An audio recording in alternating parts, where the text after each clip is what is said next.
자, 시작합니다.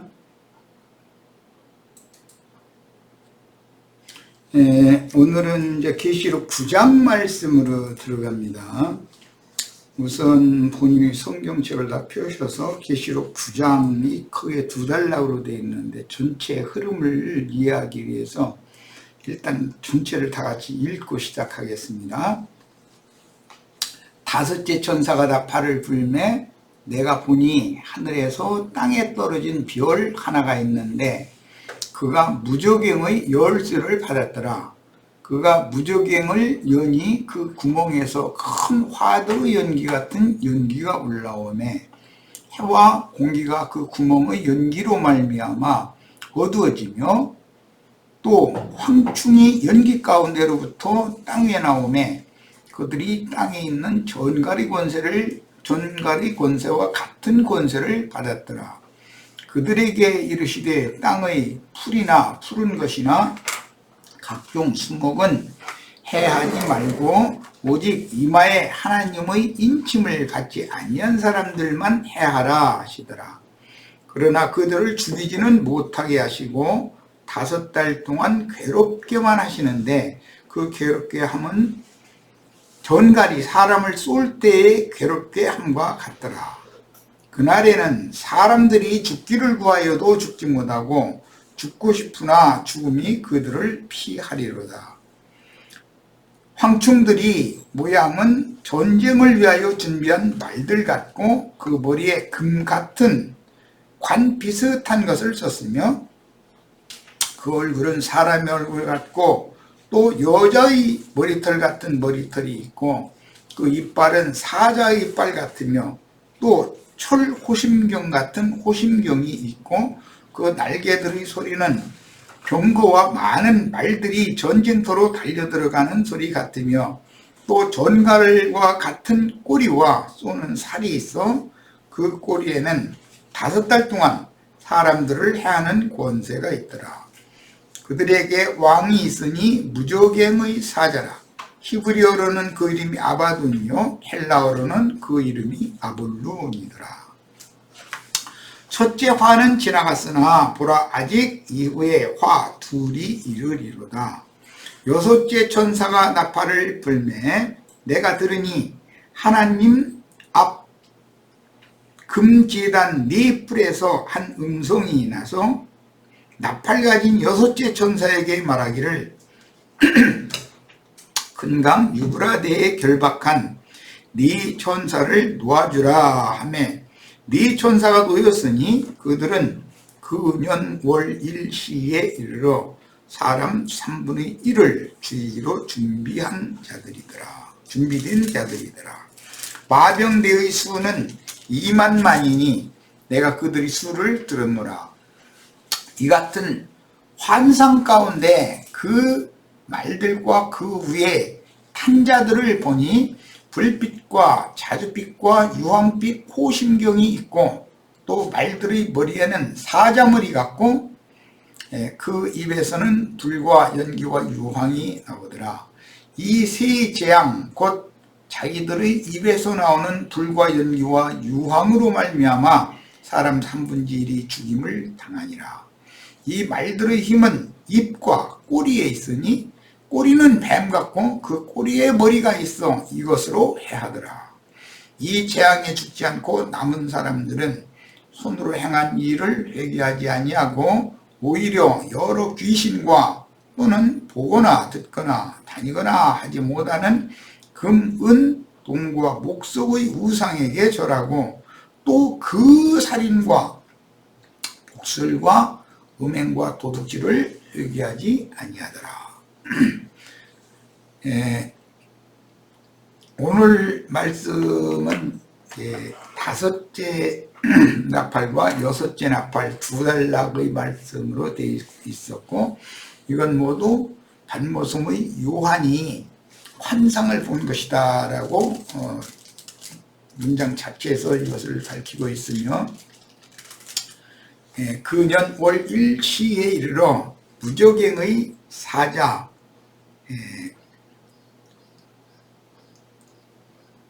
무저갱에서 올라오는 마병대의 왕이 사람 3분의 1을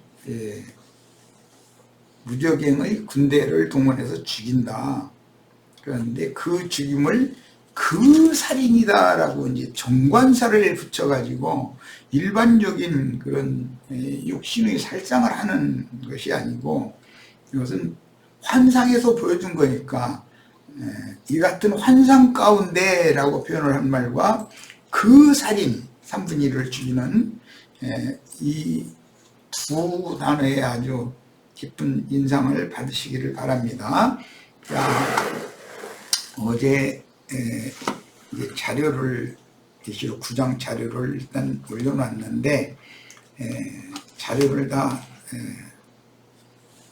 인터넷상에서 인쇄를 다 받아가지고 인쇄를 해서 읽으면서 이제 말씀을 나누도록 하겠습니다. 우선 계시록 9장은 지금 읽은 말씀처럼 1절에서 11절까지는 다섯째 나팔, 그 다음에 12절에서 21절까지는 여섯째 나팔 내용으로 구성이 되어 있습니다. 세 화 중에서 앞에 부분의 두 화가 지금 계시록 9장이 기록이 되고 있는 거죠. 그러니까 이걸 뭐 요약해서 말씀을 드리자면은 무적행의 사자인 황충군대의 왕, 히브리어로는 아바돈, 헬라어로는 아볼론이라고 하는 그 마귀의 부리는 사자들, 말과 마병대에 대한 내용이에요. 이것은 뭐 우리 이미 출애굽기 나와 같이 집회를 하면서 강론을 다 들었을 건데 바로의 말과 마병대가 있고 출애굽한 이스라엘을 추격해왔던 특별병거 600승 이야기가 나오죠. 그런 것을 염두에 두고 이 말씀을 같이 참고를 하면 됩니다. 그러니까 성경에서 이제 어떤 말씀이 계시록에 기록이 되면은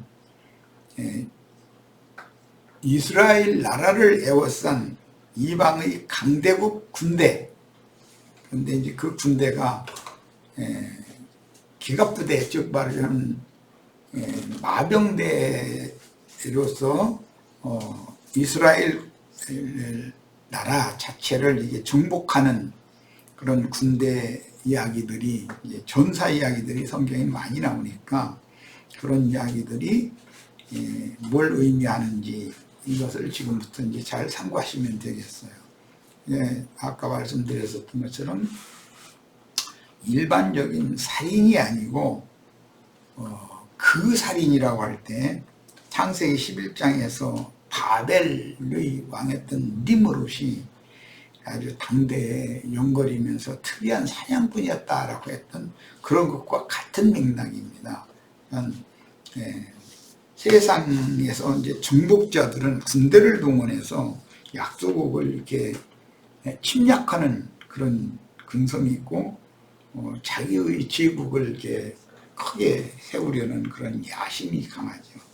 우리나라는 뭐 주변국을 뭐 침략해서 뭐 한 것은 별로 없고 침략을 당해서 역사가 비극적인 역사가 반복되었죠. 북방민족이나 혹은 남방민족, 일본과 중국 또는 만주, 심지어 그 몽골족에게까지 이렇게 침략을 당해가지고 수모를 당하는 그런 고통을 너무 많이 겪은 나라죠. 그런데 최근에는 이제 같은 동족끼리 북쪽에서는 북방의 강대국을 힘입고 남쪽에서는 태평양 미국의 힘을 입고 해가지고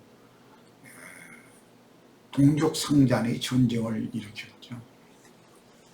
세상 나라 이런 전쟁이라고 하는 것은 일으키는 자들이 다 그 무지한 짐승들인 것이고, 그들은 피도 눈물도 없는 자들이죠. 자기의 그 정복욕을, 정권욕을 쟁취하기 위해서는 많은 사람들의 인명을 살상하고 과부와 고아를 다량 생산하고 모든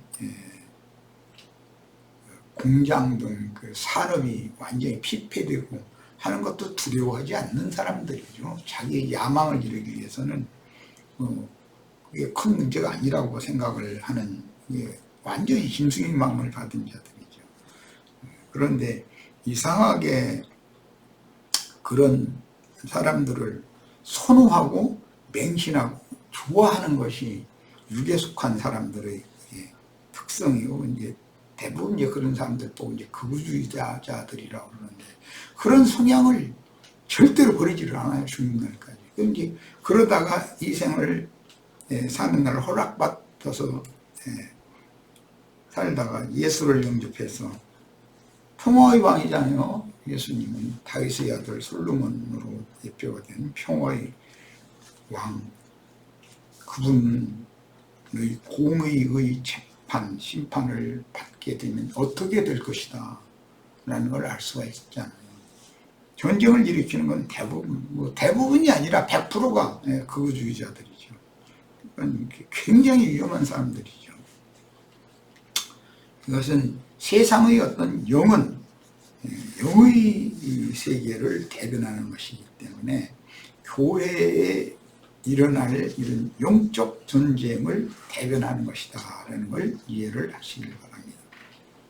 요즘 마침 우리는 이제 국가 지도자를 국민의 손으로 선택하는 선거철이 이제 와가지고 보면은 그 사람들이 그 누구를 좋아하고 막 이렇게 하고 하는 것이 이제 극우주의자들하면 극좌주의자, 극성분자들이거든요. 근데 우리는 그런 것에 대해서 관심을 갖지 않으니까 이상하게 보는 거죠. 그 세상 사람들은. 그건 세상의 일이지. 주님의 일인 영적 전쟁을 어떻게 할 건가, 어떻게 해서 한 사람이라도 전도를 해서 사람들을 옳은 대로 돌아오게 할 것인가. 청결한 신앙 양심과 맑은 정신을 사람들에게 이렇게 넣어주고 고양시키고 진취적인 사람이 되기 위해서 세상 나라를 어서속히 심판해서 없애버리고 주와 그 그리스도의 나라가 이루어지게 해달라는 것을 기도하도록 가르치는 사람들을 만나면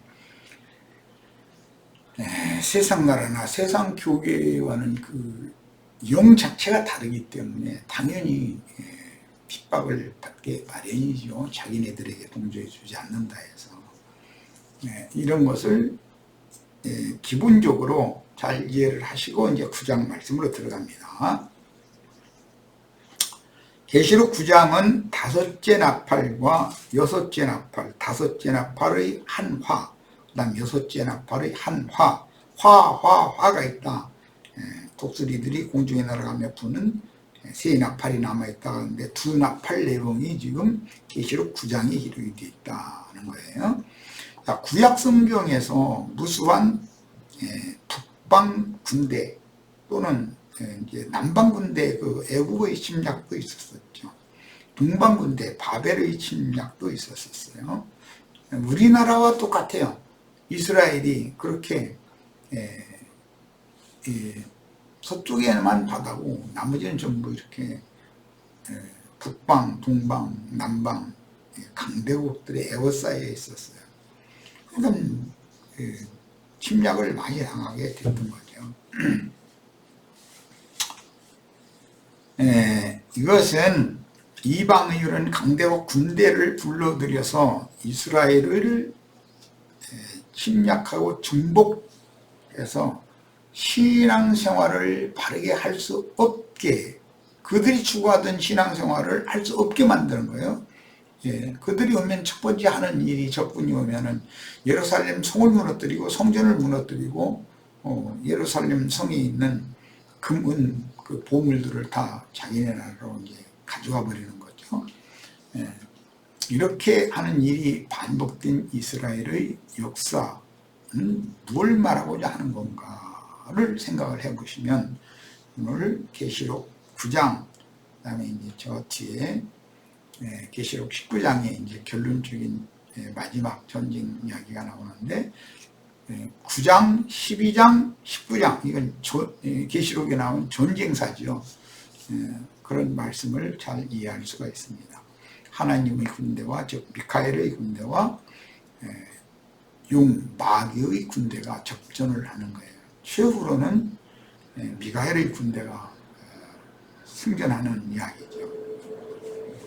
자, 요엘서 2장 20절 인용구를 봅니다. 자료를 인터넷상에서 빼지 못한 사람들은, 뽑지 못한 분들은 본인의 성경으로 요엘서 2장을 펴셔서 20절을 봅니다. 내가 북편 군대, 여기서 말하는 북편 군대라는 건 북이스라엘의 저북쪽에 있는 오늘날의 시리아, 그때 당시는 아람족인 아스루 군대를 말한 거예요. 내가 북편 군대를 너희에게 멀리 떠나게 하여 일단 점령을 했다가 다시 떠나게 한다는 거죠. 메마르고 적막한 땅으로 쫓아내리니, 그러니까 이스라엘을 침공한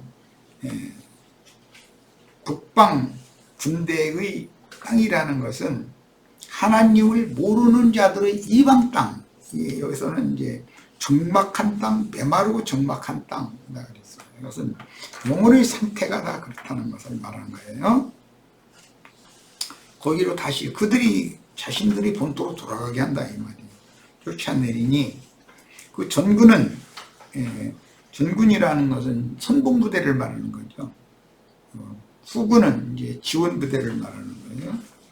이런 이야기는 군사 용어인데 전방에 가면은 최전선을 지키는 사단이나 연대가 있고 그 바로 뒷받침하는 바로 뒤쪽에는 교육사단들이 있죠. 전쟁이 일단 터지면 최전선을 지키던 부대가 적군과 접전을 하는 거예요. 그럼 당연히 인명손실, 그 다음에 병참손실 등이 많이 나오게 마련이에요. 그러면은 맨 후방의 훈련소에서 일단 기초병사훈련을 시킨 병사들을 전방 부대로 보내는데 최전방 부대로 바로 보내는 것이 아니에요. 반드시 교육사단을 보내서 교육사단에서 교육을 시키는 거예요. 그렇게 하죠. 예, 전쟁이 직접 투입이 되려면 많은 과정을 거쳐야죠. 훈련을 거쳐야만 전투에 투입이 되는 거니까. 예, 내가 군대 생활을 할 때는 한창 그 월남전쟁 때 했었기 때문에 거기 이제 처음에는 지원병을 받는 형식으로 다 나중에는 강제 차출을 했죠. 지원병이 안 나오니까. 왜냐하면 처음에는 뭣도 모르고 갔는데 나중에는 막 전사자들이 너무 많이 나오니까 그 병영 내에도 그게 벌써 다 알려지니까 이제 자꾸 지원을 하라고 종용을 하는데 아무래도 불안하니까 이제 지원을 않게 되니까 이제 강제 차출을 하기 시작했죠. 박아무개 씨가 그 집권했을 때인데 강제 차출을 하면은 일단 그들을 사단에서 다 차출된 병력을 이제 내가 병영생활하던 저 강원도 지역은 중심 지역이냐면 춘천이기 때문에 춘천 근교 오음리라고 하는 것이 월남 지형 지물 이런 것과 비슷하게 딱 만들어놓고 거기에서 4주간 이렇게 교육을 시켜가지고 배 싣고 이제 월남으로 보내면 월남 현지에서 떨어지면 바로 전투에 투입시키는 것이 아니라 거기에서는 거기 적응 훈련 그 지형 짐을 이룬 것과 잘 익숙하게 할 수 있는 또 훈련을 또 시키죠. 그 다음에 이제 전투에 투입을 시키는 거예요. 그래도 전사자들이 많이 나와요. 이게 완전히 전쟁의 신이 되도록 만들어 놓은 사람들이지만 전사자들이 많이 나왔죠. 항상 이렇게 하는 거예요. 전쟁이라고 하는 것은 이 일반 국민들이 생각하는 좀 그렇게 단순하게 하는 것이 아니에요. 그런데도 많은 사상자들이 나와요. 야, 이거는 우리가 지금 영적 전쟁을 할 때 교회에서 훈련을 시키고 또 시키고 반복해서 시키고 막 지겨울 정도로 훈련만 시키는 거예요. 그러면 막 훈련을 계속 지겹게 받다 보면 아이 차라리 그냥 군사학교 이제 그만 여기서 훈련은 그만 받고 아이 저 전투 현장에 나 그냥 갖다 투입시켰으면 좋겠다 그러면 그런 훈련이 되어 있지 않은 사람 전투 현장에 갖다 투입시키면 뭐 그날 죽는 거죠. 그건 말할 것도 없죠. 전투 최후 임무 수행이라는 건 어떻게든 살아남는 것인 건데 병사가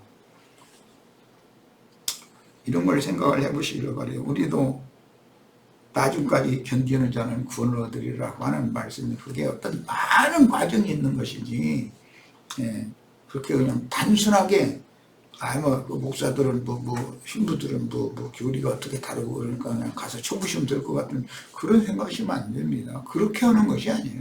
그럼 당연히 나가서 전사당하게 돼 있어요. 가나안 땅에 들어갔다 해서 다 승전하는 건 아니에요. 전사자들이 왜 안 나오겠어요? 교만한 자들이 전사당하는 거예요. 내가 이걸 미리 전쟁사를 얘기하는데 미리 말씀을 드립니다. 내가 북편 군대를 너에게 멀리 떠나게 하여 침공을 해와서 정복했던 정복군이 다시 돌아가게 해준다는 거예요. 어디로 돌아가느냐? 그들이 온 곳이 메마르고 적막한 땅에 있었어요. 하나님을 모르는 이방 땅에서 와서 이방의 군대를 하나님의 백성들 그들을 지도하는 왕, 제사장, 선지자 또는 기득권자들 이런 사람들을 징벌하는 몽둥이로 도구로 그렇게 쓰셨다가 때가 되면 그들을 다시 돌아가게 한다는 거죠. 근데 우리는 6.25 전쟁이 끝났는데 아직 미군이 돌아가지 않았고 저기 북한 괴뢰군에서는 중공군이나 러시아 군들이 소련 군들이 다 이미 돌아갔잖아요. 근데 우리나라는 아직도 미군이 주둔하고 있고 미군이 계속해서 작전권을 지금까지 계속 가지고 있고 이렇게 하게 되는 원인이 무엇인지는 난 정치인이 아니기 때문에 말하지 않아도 다 알 거예요. 우리는 내가 자꾸 얘기하지만 기회가 있을 때마다 얘기하지만 국방이든 국가의 칠이든 모두 대한민국은 명실상부한 독립국이 되어져야 돼요. 꼭 그렇게 후손들에게 그걸 가르쳐야 됩니다. 그것이 진짜 애국인 거예요. 외세에 의지하게 만드는 것이 애국하는 것이 아닙니다. 오늘은 정치 얘기를 하는 시간이 아니기 때문에 이 정도 하겠습니다. 그런데 전군은 북방에서 온 군대가 선두부대는 동해로 물러간다는 거예요. 팔레스타인 동쪽에 바다가 있습니까? 팔레스타인 동쪽엔 바다가 없어요. 이 말은 영적으로 해석할 때 동방세계로 간다 이 말이에요. 동방세계. 아시아를 거쳐서 인도를 거쳐서 중국을 거쳐서 한국, 한반도 이런 쪽으로 이게 전군은 그쪽으로 가고 후군은 이제 아까 내가 쭉 그 전쟁 때 그 전방 부대의 군 부대 배치 전쟁이 일어나면은 최전선에서 싸우다가 전사자도 많이 나오고 병창도 손실이 많고 당연히 무기도 손실이 많을 것이고 그렇게 되면 교육사단 사람들을 갖다 투입을 한다. 최후방에 있는 훈련소 사람들을 갖다 전방에다 투입하는 일은 절대 없다. 그렇게 하면 다 총알바지 갖게 어떻게 되겠어요? 전방에 배치되어지고 지급되어진 포라든지 무슨 기관총이라든지 크레모아 수류탄이라든지 이런 것 등을 훈련병들은 다룰 줄 모르죠. 전문 군사학교에 가서 이제 2차 교육을 받아야지 그것은. 그리고 화생방 연막탄 터뜨리는 것이라든지 대진자포 바우주카포 이게 발사해서 어떻게 하는 거라 이런 건 전부 전방부대에 배치된 다음에 교육사단에서 이렇게 교육을 받아서 배우는 거거든요. 군사지식이라는 건 그렇게 하는 것이거든요. 네. 그런 것을 잘 염두에 두셔야 되겠습니다. 세상 교육에서 가르침 받은 사람들이 전선에 투입돼 가지고 뭐 누구 전도한다고 떠들고 다니는 건 말도 안 되는 소리예요. 다 전사자로 총알바지 만드는 거예요. 얘기하는 중이에요. 그렇게 되는 것이 아니에요. 그리고 그 후군은 서해로 들어간다 그러면 서해로 들어가면 서해는 지중해인데 동해는 있지도 않고 그것은 바벨론 지역이죠. 이제 이라크 쪽이죠. 그런데 왜 거기를 동해라고 했을까? 후군은 서해로 들어간다. 이스라엘을 징벌하는 몽둥이로 쓴 국방 군대를 동해와 서해로 이렇게 돌려보낸다. 이렇게 했어요. 자, 이것은 서방 세계는 서해라고 비유예요. 상징이에요. 성경이니까. 특히 이제 선지서니까. 전군은 동해로 물러간다 그랬는데 이건 동방세계로 간다. 이것은 다 전도를 위해서 그들이 이스라엘을 징벌한 다음에 회개하고 돌이킨 이스라엘의 생육 번성을 위해서 지금 어떻게 하나님이 일을 행할 것인가, 하나님이 행하시는 그 큰 일, 여기에도 큰 일이라는 용어가 나오고 성경에는 너희가 듣지도 보지도 못하던 큰 일을 여호와께서 행하실 것이다 라는 말이 구약 성경에는 아주 여러 번 나와요. 뭐 그건 우리 지체들은 이미 다 아는 사실이지만 하나님의 아들 예수 그리스도를 세상에 보내서 세리와 창조와 모든 죄인들을 오히려 구원하시고 성경줄이나 읽은 유대교인들 완전히 심판해버리고 하는 일, 그게 큰 일을 행하는 거예요. 계시록 용어로는 세상 나라가 주와 그 그리스도의 나라가 되게 하시는 것, 이거보다 더 큰 일은 없어요. 내가 이제 가끔 그 큰 일을 설명하기 위해서 개인적으로 내가 주님 앞에 어떤 은혜를 입어서 하나님의 사람으로 그리스도인으로 도름을 받고 교회 안에 들어와서 이런 말씀을 들을 때 이게 그렇구나 하고 영감으로 깨달아져서 이게 믿음으로 화합되어져서 말씀이 나 자신이 되는 말씀이 육신이 되는 거예요. 이거보다 더 큰 일은 없는 거예요. 이것은 모두 전쟁을 통해서 이루어지는 거예요. 영적 전쟁을 통해서. 하나님의 구원보다 더 큰 일은 없습니다. 자, 상한 냄새가 나고 악취가 오르리니 북방 군대가 많은 살상을 하고 돌아간다 이거예요. 이스라엘 나라에서 많은 살상을 한 것은 회개하고 돌이켜라 이거예요. 너희 우상 숭배를 이제 끝내라. 나에게로 돌아와라 이거예요. 징계의 몽둥이 노릇을 하다가 그 때와 기한이 차면 돌아간다는 거예요. 돌아가는데 북방 땅으로 돌아가는 것이 아니고 동해로 서해로 그들이 들어간다 그랬어요. 상한 냄새가 일어나고 악취가 오른다라는 것은 그 북방 군대가 와서 이스라엘을 많이 죽였다는 거잖아요. 매장할 자리도 없어. 매장할 틈도 없이 막 이렇게 막 떼죽음 당하게 한 거죠. 이렇게 한 것이 이는 큰 일을 행하였습니다. 하나님께서 그렇게 이방의 군대를, 강대국의 군대를 이스라엘 땅으로 침략하도록 허용하셔가지고 많은 사람들을 살상하고 그들이 돌아갈 때쯤에는 상한 냄새가 악취가 막 오르게 하는 이런 일을 행하신 것이 하나님께는 큰 일을 행한 것이다 라는 말이에요. 좀 문장이 굉장히 어렵죠. 선지서니까. 과거 이스라엘을 애국의 바로에게서 불러내실 때 동풍을 일으켜서 홍해에서 메뚜기 떼를 불러서 쓰시고 서풍을 불게 하여 홍해바다에 다시 몰아넣으시는 것과 같이 북방군대를 불러서 쓰신 하나님은 이스라엘의 회개를 촉구한 것이고, 어떤 소수의 무리가 회개하면 북방군대의 전군은 서해로, 후군은 동해로 다시 몰아넣을 것이다 라고 예언을 하셨습니다. 그러면 여기 나오는 동해와 서해라고 하는 이 바다의 가장 깊은 곳이 어디냐면 성경에서 이제 무저갱이라고 그래요.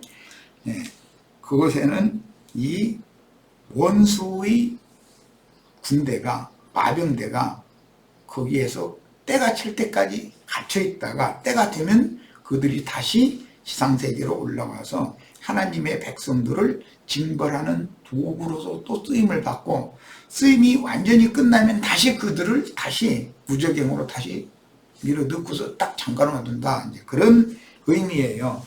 그러니까 성경을 읽을 때는 그 하나님의 행정에 대해서 기본적으로 이해를 하고 읽으셔야 됩니다. 자, 이제 계시록 9장 1절로 11절 첫 단락으로 들어갑니다. 다섯째 천사가 나팔을 불매 내가 보니 하늘에서 땅에 떨어진 별 하나가 있는데 저가 무저갱의 열쇠를 받았더라 그랬어요. 하늘에서 떨어진 별에게 무저갱 열쇠의 주인인 그리스도께서, 이제 하늘에서 떨어진 별은 타락천사인데 열쇠를 무슨 열쇠냐면 무저갱을 여는 열쇠를 줬다는 거예요. 그 무저갱 열쇠를 주신 이유는 사실은 음부와 사망과 생명의 세계의 이 열쇠를 가지고 계신 분은 주님이죠. 그 열쇠의 주인은 3개의 주인이 주님이기 때문에. 그런데 우리로 하여금 이방 인으로든 믿는 사람으로든 육신의 장막을 입고 이 생에 살아있는다는 것은 현상세계, 지상세계가 알고 보면은 하나님께서 우리를 여기에 넣어놓고 여기에 거할 수밖에 없도록 만드신 어떤 하나님의 세계다 이거예요. 그 지상세계인 거예요. 여기에서 내가 나오고 싶다 해서 맘대로 나올 수 있느냐? 그거 안 돼요. 생명의 수완이 다 해야 여기서 떠날 수가 있는 거예요. 누구에게는 그때 지옥문이 열리고 누구에게는 천국문이 이제 열리는 거죠. 이제 사후세계에 들어가서는. 그런데 이제 음부의 문이 열려서 음부에 들어가면 구름 건너편이 있고 구름 이편이 있다라는 거잖아요. 거기에서 다시 또 문이 또 열리면 누구는 거룩한 성 예루살렘으로 들어가고, 거기에서 문이 또 열리면 누구는 심판의 부활로 일어나가지고 영영한 불못에 들어가는 거예요. 자, 이처럼 우주 3개를 창조해 놓으시고 그것을 경영하시는 절대 권위가 누구에게 있느냐? 예수 그리스도께 있다. 그분이 열쇠의 주인이에요. 죽고 사는 거 그분이 손에 달려있어요. 생명과 사망에 그분이 손에 달려있어요. 빛과 어둠, 빛의 초소는 어디며 어둠의 초소는 어딘지 여봐 네가 이거 아느냐, 이런 말씀이 나왔었죠. 네. 다 어떤 초소가 있으면 그 초소에서 사는 사람들의 세계가 있는 거예요. 이런 걸 생각을 하셔야 돼요. 하나님은 3계를 그분이 목적에 따라서 경영하는 분이다. 그런데 무저갱에 가둬놓은 황충 군대 악귀들을 거기다 때가 찰 때까지 거기다 딱 가둬놓고 봉인해 버린다. 그런데 그 봉인을 풀고 나오게 하는 일에 주님께서 북방 군대의 아수르 왕이나 동방 군대의 바벨론 왕을 쓰신 것처럼 그게 인이잖아요. 그 열쇠잖아요. 그렇게 쓰실 수가 있는 거다. 예, 이런 것을 잘 생각하셔야 돼요. 하늘에서 떨어진 그런 별에게 빛의 세계와 어둠의 세계, 생명의 세계와 죽음의 세계의 열쇠의 주인께서 타락천사에게 그 열쇠를 맡긴 이유는 자기의 지위를 지키지 않고 반역에 가담한 타락한 천사들, 베드로후서 2장 4절과 그 탈타루스라고 의미했고, 유다서 1장 6절에는 무적행이라고 번역을 했는데, 그 무적행에 갇힌 천사들을 불러올려서 세상 심판의 도구로 쓰기 위함인데, 항상 한 시대의 종결기에는 악마에게 이런 용의 군대를 지휘해서 신앙세계 사람들을 미혹하도록 허용을 하시는 거예요. 그건 왜 그러냐? 알곡을 골라서 알곡의 처소로 천국 곳간으로 데려가기 위한 하나의 추수의 방법이다. 이 시대에 이런 말씀을 들으면 이제라도 뭘 알지도 못하면서 괜히 아는 척하고 그랬던 거 그것도 회개하고 돌이켜야 돼요. 군사교회 이제 이 학교 저 학교에 가보면 이제 그 교육을 받아보면 참 그 군인이 되는 것도 뭐 장군이 된다 그런 사람들은 우리 같은 사병들과는 비교도 안 되는 군사 지식을 많이 막 교육을 어마어마하게 많이 받은 사람들이거든요. 예, 아무나 그렇게 장수가 되는 것이 아니에요. 전문 지식이 있어야 되는 거죠. 예. 악마의 미혹은 인자 예수를 죽일 때도 그랬고 이방인의 때를 종결할 때도 본문과 같이 악마의 미혹이 허용이 되며 오는 세상을 종결하는 그 천년이 찬 후에도 무적행이 또 열려서 마귀의 수하들이 잠시 풀려나 그 당시의 세상을 미혹해서 명령한 불못에 떨어지도록 그들이 일을 하는 것을 허용이 된다는 거예요. 그런데 오늘 계시록 수정에 의하면 그 기간이 여기서는 5달 동안이다 이렇게 돼 있어요. 극심한 그런 미혹의 기간이죠. 근데 뭐 전갈의 권세로 막 쏘아서 이렇게 하는 것은 자기 백성들을 회개하고 돌이키게 하려는 것이거든요. 무적행의 열쇠는 주님께서 베드로에게 주셨던 천국 열쇠와 대비되며 필요에 따라서 일시적으로 사탄의 사자에게 맡김으로 전쟁을 일으키는 신을 받아가지고 세상 끝에 나타날 적그리스도인 세상 임금에게 지배를 받아 하나님의 심판 도구로 쓰임을 받는 것입니다. 그러니까 뭐 오늘날 자칭 내가 재림 메시아다 나는 그러다 하는 자들은 전부 사탄의 사자들인 것이죠. 그들의 미혹이 강력한 거예요. 이게 자기 신앙을 지키기가 굉장히 어려운 때죠. 지금 내 컨시험의 때다 그랬어요. 자, 사탄의 은밀한 활동은 창세기에서부터 시작이 됐죠. 이미 시작되었고 매 세대에게 진행형이에요. 그런데 오늘 우리가 사는 세대 이때를 위해서도 사망과 음부의 열쇠 곧 무적행의 열쇠의 주인인 그 영께서 맡고 계셨다가 즉 이방인의 때는 이방의 충만함이 차기까지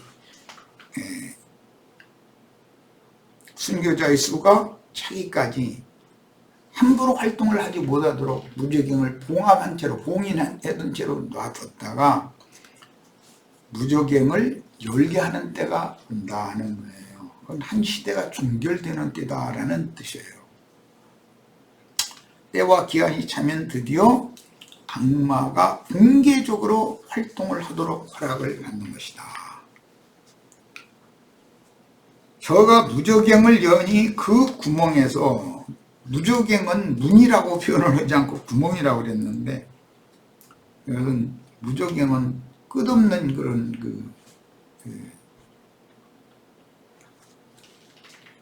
구멍이 끝이 없이 이렇게 나 있다는 거잖아요. 그래서 깜깜한 흑암으로 무저갱이 이게 떨어지면 그냥 계속 떨어진다는 거잖아요. 그래서 무저갱의 왕 타락천사에게 주니까 그가 타락천사장이 무저갱을 열었어요. 그러니까 무저갱의 왕 아바돈 아볼론이라는 자도 하늘에서 하나님의 보좌 앞에 거기에서 쫓겨났지만 공중권세자를 잡은 악의 영들을 대동하고 지내고 있었다는 걸 알 수가 있고, 은밀하게 활동을 하는 거예요. 그러다가 이제 마지막 때가 되면 자기의 지위를 지키지 않고 자기의 지위를 떠난